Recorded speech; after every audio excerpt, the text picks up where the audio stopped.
দর্শক, আমি এই যে সাকুতে এখন আছি, এই সাকুটি হচ্ছে মৌলভীবাজার জেলার শ্রীমঙ্গল উপজেলার বিলাসছড়া চা বাগানের বিলাস নদীর উপরে। আমরা এখানে এই যে বাঁশের সাকুটি আপনি দেখছেন, এই সাকুটি এখানে একটি বটগাছ এই সাকুটি তৈরি করতে সহায়তা করেছে। এলাকাবাসীর ভাষ্য মতে যে আমাদের দুঃখ বোঝার জন্য কেউ এগিয়ে আসেনি, এই বটগাছটি আমাদের দুঃখ বুঝেছে। এই বটগাছটির দুটি ডাল দুই হাতের মতো ডানা মেলে নিচ দিকে চলে গেছে, দেখবেন এই একটি এবং এই পাশে আরেকটি। এই দুটি ডালেই হচ্ছে তারা বাঁশ বেঁধে এই ঝুলন্ত সাকুটি তৈরি করেছে। ওয়ালটন এখন দেশের সীমানা পেরিয়ে পৌঁছে গিয়েছে 50টিরও বেশি দেশে। ওয়ালটন, ঘরে ঘরে বিশ্বজুড়ে। যে বিষয়টি হলো, এই যে ঝুলন্ত সাকুটি, এটি হচ্ছে এই বিলাসচড়া চা বাগানের গাংপাড় এলাকার প্রায় 5 শতাধিক মানুষের, শতাধিক পরিবারের চলাচলের একমাত্র রাস্তা। এটি যখন এই বিলাসচড়ায় গোলা হয়, পাহাড়ি স্রোত থাকে, তখন কিন্তু এইটা দিয়ে কেউ পার করতে পারেন না এবং এটি অনেক সময় ভেঙে যায়। তখন সবাইকেই বন্দি অবস্থায় থাকতে হয়। যদি কেউ হচ্ছে বাজার আনতে যান শহরে, বাজার নিয়ে যদি তারা বাড়িতে আসেন, কিন্তু বাজার নিয়ে আসার সুযোগ নেই যতক্ষণ পর্যন্ত এই নদীর পানি, বিলাস নদীর পানি না কমবে এবং নদী দিয়ে পার হয়ে না আসতে পারবে, ততক্ষণ পর্যন্ত কিন্তু ওই গ্রামের বাড়িতে যে চুলা বন্ধ থাকে। আমি সরকারের কাছে দাবি জানাচ্ছি, বিশেষ করে চা বোর্ডের নিয়ন্ত্রণাধীন হচ্ছে বাংলাদেশ চা গবেষণা কেন্দ্র এবং চা গবেষণা কেন্দ্র পরিচালিত এই বিলাসচড়া চা বোর্ড হোক কিংবা সরকারের যে কোনো মাধ্যম হোক, এখানে একটি ব্রিজ করা খুবই জরুরি। এটি হতে পারে সরু পায়ে চলার ব্রিজ অথবা বড় ব্রিজও হতে পারে। পাশাপাশি আরেকটি বিষয় বলি, এই বিলাসচড়ায় কিন্তু চমৎকার একটি পাহাড় ডুবার লেক রয়েছে। সেই লেকটিও কিন্তু দেখার জন্য মানুষ এই রাস্তাটা ব্যবহার করতে পারেন। অনেকে এই রাস্তা দিয়েই চলাচল করেন।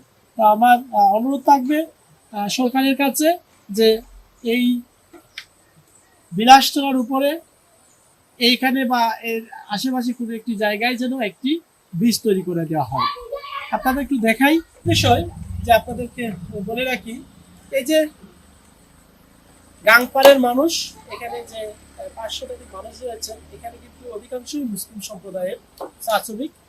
এখানে যে মসজিদটি রয়েছে, এই মসজিদটি কিন্তু নদীর এই পারে, এই মসজিদের পাশ দিয়ে কিন্তু এই সাকুটি। বৃষ্টি হলে, গোলা হলে কিন্তু মানুষ আর মসজিদে নামাজ পড়তেও যেতে পারেন না।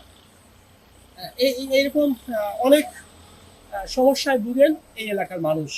আমরা আপনাদেরকে একটু দেখাই, যদি এই জায়গা দিয়ে মানুষ কিন্তু একসময় পায়ে হেঁটে যেতেন। এখানে একটি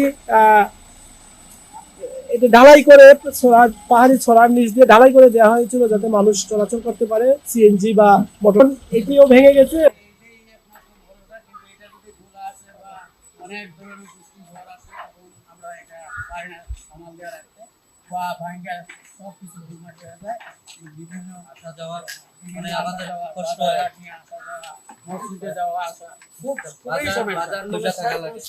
আমাদের কোনো এখানে কোনো যাতায়াতের কোনো লোকজন দেখার মতো আমাদের না।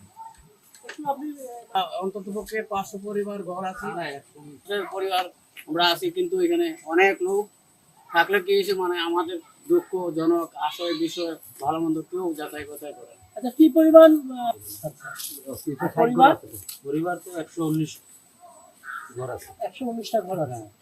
এইসব আপনারা এইভাবেই আপনি কি করেন? আমি সিএনজি চালাই। আপনার সিএনজি কোথায় রাখেন? বাড়িতে আনতে পারেন না? রাস্তা ভাঙা কিনে আনবে। বাজার একটা আনতে হইলে পানি না কমা পর্যন্ত ঘন্টা 2 ঘন্টা। আমরা এলাকার মানুষের দুঃখের কথা আজকে শোনালাম। তো দর্শক, আজ এই পর্যন্তই ছিল আমার কাছে। না